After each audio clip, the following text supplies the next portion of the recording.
하나님이 사랑하시는 비산동교회 성도님들, 지난 하루 동안 평안하셨습니까? 오늘 우리에게 주시는 하나님의 말씀은 출애굽기 19장 16절에서 25절까지 말씀입니다. 하나님의 말씀을 함께 읽겠습니다.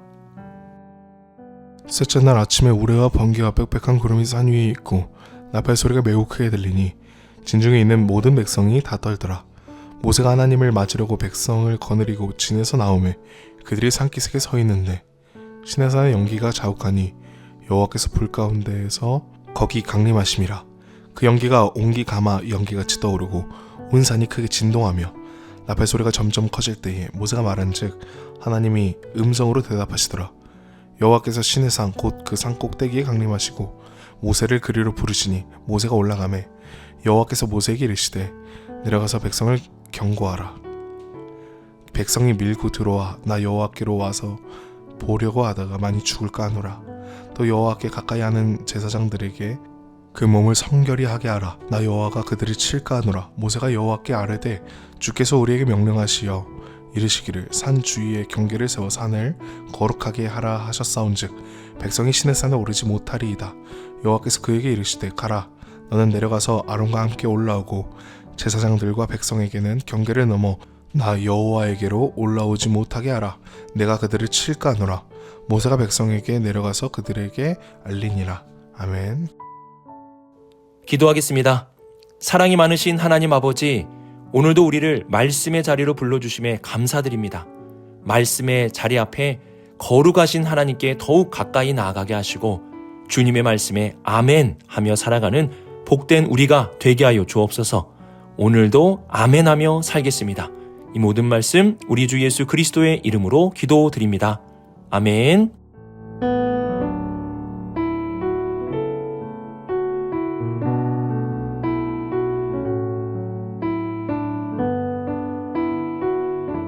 (16절을) 보시면 하나님의 강림의 모습을 이렇게 설명하고 있습니다. 우레와 번개와 빽빽한 구름이 산 위에 있고 나팔 소리가 매우 크게 들리니. 그리고 18절을 보시면 여호와께서 불 가운데에서 강림하시고 연기가 옹기 가마 연기같이 떠오르고 온 산이 크게 진동하였다. 하나님의 이러한 임재를 경험한 백성들은 모두 다 떨게 되었습니다.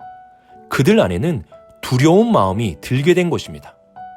하나님께서는 이러한 시내산 임재를 통해 이스라엘 백성들에게 두려움을 주셨습니다.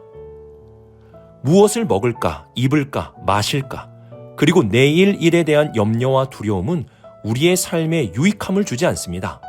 이러한 두려움은 우리의 모든 것을 아시는 하나님 안에서 빨리 극복해야 할 것입니다. 하지만 우리에게 유익한 두려움도 있습니다.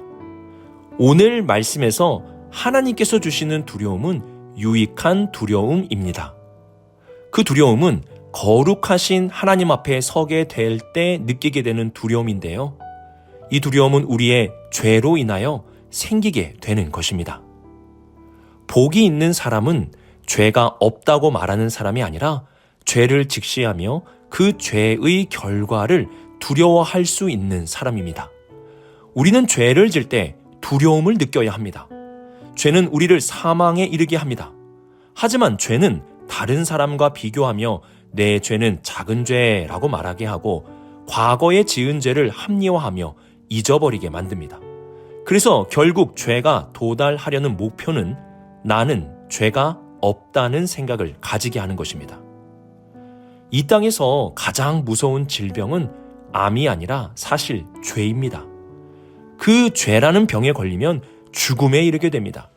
그런데 그 죄가 무서운 이유는 걸려도 알지 못한다는 것입니다. 그리고 걸려도 죽게 된다는 사실을 망각하게 됩니다. 그러면 이 죄라는 병을 치료하기 위해서 우리는 어떻게 해야 합니까? 가장 먼저 내가 죄라는 병에 걸렸다는 사실을 인식해야 합니다. 그리고 그 죄의 결과가 참혹하다는 사실을 깨달을 수 있어야 합니다. 그러면 어떻게 내가 죄인임을, 그리고 죄의 결과가 참혹하다는 것을 깨달을 수 있습니까? 우리가 잘 아는 이사야 선지자는 당대의 가장 뛰어난 선지자로 하나님의 말씀을 대언하며 이스라엘 백성들을 올바른 길로 인도한 멋진 사람이었습니다. 그런데 그러한 이사야가 거룩하신 하나님을 뵙게 되자 이러한 고백을 하게 되었습니다. 그때에 내가 말하되 화로다 나여 망하게 되었도다. 나는 입술이 부정한 사람이요 나는 입술이 부정한 백성 중에 거주하면서 만군의 여호와이신 왕을 배웠음이로다 하였더라. 이사야는 다른 사람들에 비해 꽤 괜찮은 사람이었습니다. 하나님 앞에 그래도 정직하게 살려 했던 사람이었습니다.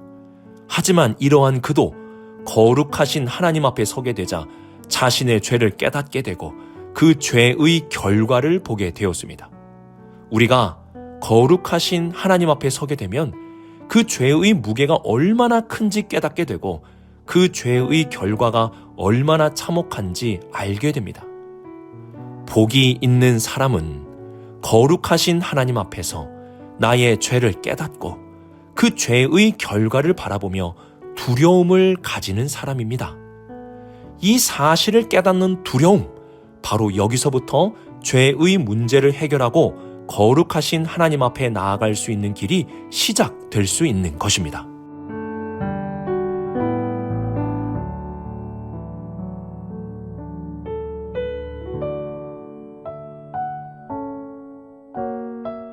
(21절을) 보시면 하나님은 모세에게 백성들을 향하여 경고하라고 말씀하십니다. 하나님이 모세를 통해 주신 경고는 하나님이 임재하신 산에 가까이 오지 말라는 것입니다. 그래서 17절 보시면 이스라엘 백성들은 산기슭에 서 있습니다. 그 이상 앞으로 올 수가 없었습니다. 만약에 그 앞으로 오게 된다면 21절 말씀과 같이 죽게 될 것입니다. 오직 모세만이 하나님이 임재하신 산 꼭대기에 갈 수 있었고 제사장은 모세만큼은 아니었지만 산기슭과 산 꼭대기 사이쯤에 있게 되었습니다. 어떻게 보면 신분제 사회처럼 무언가 차별하는 듯한 느낌을 주는데요. 사실 이는 차별이 아니라 하나님의 거룩함으로 인하여 나타나게 된 것을 알려주는 것입니다. 거룩이라는 것은 죄를 공격하는 성향이 있습니다. 우리 안에 죄가 있으면 거룩함은 그 죄를 공격합니다. 하나님은 거룩하신 분이시기에 죄가 있는 상태로 그분 앞에 나아가게 되면 그분의 거룩함이 우리를 치게 되는 것입니다. 그래서 죄가 있는 사람들은 산기슭에 머물 수밖에 없는 것입니다. 거룩하신 하나님 앞에 우리는 가까이 나아갈 수가 없습니다. 우리는 그저 산기슭에 있어야 하는 존재입니다. 하지만 이러한 우리가 하나님께 나아갈 수 있는 길이 있습니다. 그 길은 제사장과 모세를 통하여 하나님께 나아가는 것입니다. 제사장은 희생 제사를 통해 우리의 죄를 씻고 하나님께 나아갈 수 있도록 도와주며 모세는 구원자로서 장차 그리스도를 예표하는 자입니다. 그리스도를 통해 우리가 하나님께 나아갈 수 있게 됨을 보여주는 자가 바로 모세입니다. 히브리서 10장 19절에 이러한 말씀이 기록되어 있습니다.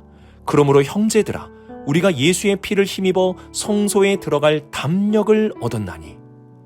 우리가 하나님 앞에 담대히 나갈 수 있는 이유는 예수님의 피를 힘입었기 때문입니다. 그분의 십자가의 제사, 그분이 우리의 구원자 되어 주셨기에 하나님 앞에 나아갈 수 있게 된 것입니다.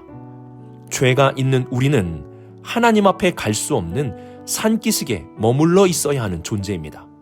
하지만 이러한 우리를 위하여 하나님은 피 흘림의 제사와 구원자를 보내주셨습니다. 하나님은 신의 산 강림을 통해 거룩한 하나님 앞에 나아갈 수 없는 우리의 한계성을 가르쳐 주십니다. 우리는 이 한계성을 직시해야 합니다. 우리는 산기슭에만 있어야 하는 존재입니다. 하지만 하나님은 그 한계성을 통해 좌절하게 하지 않으십니다. 피 흘림의 제사를 통하여 그리고 구원자를 통하여 하나님 앞에 나아갈 수 있게 된다는 사실을 가르쳐 주십니다. 지금 우리가 하나님 앞에 있을 수 있다는 것은 누군가가 우리를 위해 피를 흘렸다는 뜻입니다. 피 흘림이 없다면 죄의 사함도 없습니다. 그러므로 우리는 하나님 앞에 있는 기쁨을 누릴 때에 우리를 위해 피 흘리신 예수 그리스도의 은혜에 감사할 수 있어야 하는 것입니다. 산기슭에만 있어야 하는 우리의 한계성을 직시합시다.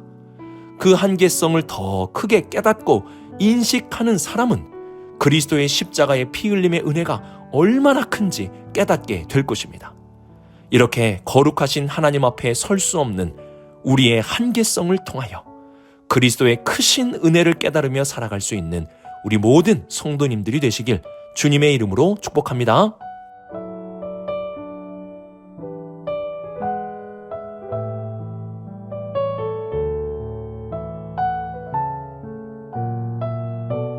(22절을) 보시면 여호와께 가까이 하는 제사장들에게 그 몸을 성결히 하게 하라 라는 말씀을 하십니다. 성결은 거룩함과 차이가 있는 것입니다. 성결이라는 것은 우리가 거룩한 하나님을 뵙기 위하여 할 수 있는 최대한의 노력을 의미합니다. 죄 가운데 머물지 않기 위해 힘쓰고 부정한 일을 하지 않으며 주님이 기뻐하시는 일을 위하여 최선을 다하는 것입니다. 그러한 우리의 노력은 완벽하지는 않을 것입니다. 거룩하신 하나님이 보시기에는 매우 부족할 것입니다. 하지만 그러한 성결함을 가지고 하나님 앞에 나와 제사를 드리게 되면 하나님은 그 제사를 통해 하나님의 백성들을 은혜로 거룩하게 해주십니다. 우리의 노력으로는 결코 거룩함에 도달할 수 없습니다. 거룩함은 하나님이 우리에게 주시는 것입니다. 그러면 하나님은 어떠한 자들에게 거룩함을 주십니까? 성결함으로 살아가는 자들에게 은혜로 거룩함을 주시는 것입니다. 성결은 거룩하신 하나님 앞에 서기 위한 우리의 최선의 노력입니다. 부족하지만 하나님은 그것을 귀하게 보시고 우리를 심판하시는 것이 아니라 희생제사와 그 피를 통해 우리를 거룩하게 해주시는 것입니다. 거룩은 부정한 자에게 주어지는 것이 아니라 성결한 자에게 주어지는 것입니다. 우리는 이 사실을 잊어서는 안 됩니다. 우리는 죄인입니다. 여기서 죄인은 계속 죄를 짓는 죄인이 아니라 성결함을 위해 힘쓰는 죄인을 의미합니다. 이러한 죄인을 하나님께서는 거룩하게 해주시는 것입니다. 우리는 성결함 없이 거룩함의 은혜를 입으려고 해서는 안 됩니다. 이는 매우 위험한 행동입니다. 내 삶은 부정하고 여전히 죄 가운데 거하면서 거룩함의 은혜만을 받으려 한다면 그 거룩함은 은혜가 아니라 공격함, 심판함이 될 것입니다. 하지만 우리의 삶의 성결함을 가지고 하나님 앞에 나아간다면 부족하여도 여전히 우리 안에 죄가 남아있지만 하나님은 예수 그리스도의 피를 바라보시며 우리의 모든 죄를 깨끗하게 해주실 것입니다. 성결함 없이 거룩함은 없는 것입니다. 오늘의 말씀을 묵상하며 거룩하신 하나님 앞에 나아갈 수 있는 길을 알 수 있어야 합니다. 거룩함에 나아가는 길은 두려움, 한계성, 피 흘림과 구원자, 그리고 성결함입니다. 죄와 그 죄를 심판하시는 하나님에 대한 두려운 마음이 있어야 합니다. 이 두려워하는 마음이 거룩하신 하나님 앞에 나아가는 첫 발걸음이 됩니다. 그리고 거룩하신 하나님 앞에 나아갈 수 없는 한계성을 인식해야 합니다. 하지만 하나님은 우리가 하나님 앞에 나아갈 수 있도록 피 흘림과 구원자라는 길을 마련해 주셨습니다. 감사하게도 우리의 구원자 예수 그리스도께서 피 흘리심으로 우리의 죄가 사함받고 담대히 하나님 앞에 우리가 나아갈 수 있게 되었습니다. 그리고 예수님의 피 흘림을 받았다고 하여 삶의 성결을 무시해서는 안 됩니다. 삶의 성결이 있는 자들이 피 흘림의 제사에 참여할 수 있는 것입니다. 거룩하신 하나님 앞에 두려움, 한계성, 피 흘림과 구원자, 그리고 성결함으로 오늘도 담대히 하나님 앞에 나아가는 우리 모든 성도님들이 되시길 주님의 이름으로 축복합니다. 기도하겠습니다. 거룩하신 하나님 아버지, 거룩하신 하나님 앞에 우리의 죄를 깨닫게 하여 주시고 그 죄로 인하여 두려운 마음도 갖게 하여 주옵소서. 더 나아가 거룩하신 하나님 앞에 나아갈 수 없는 한계성도 깨닫게 하여 주옵소서. 그러한 두려움과 한계성을 깨달으며 우리를 위해 십자가 지신 그리스도의 크신 은혜에 나날이 더욱 감사하며 살아가는 우리 모두가 되게 하여 주옵소서. 오늘도 삶의 성결을 통해 거룩함의 은혜를 입는 복된 우리 모든 성도들 되게 하여 주옵소서. 이 모든 말씀 하나님의 아들 우리 주 예수 그리스도의 이름으로 기도드립니다. 아멘.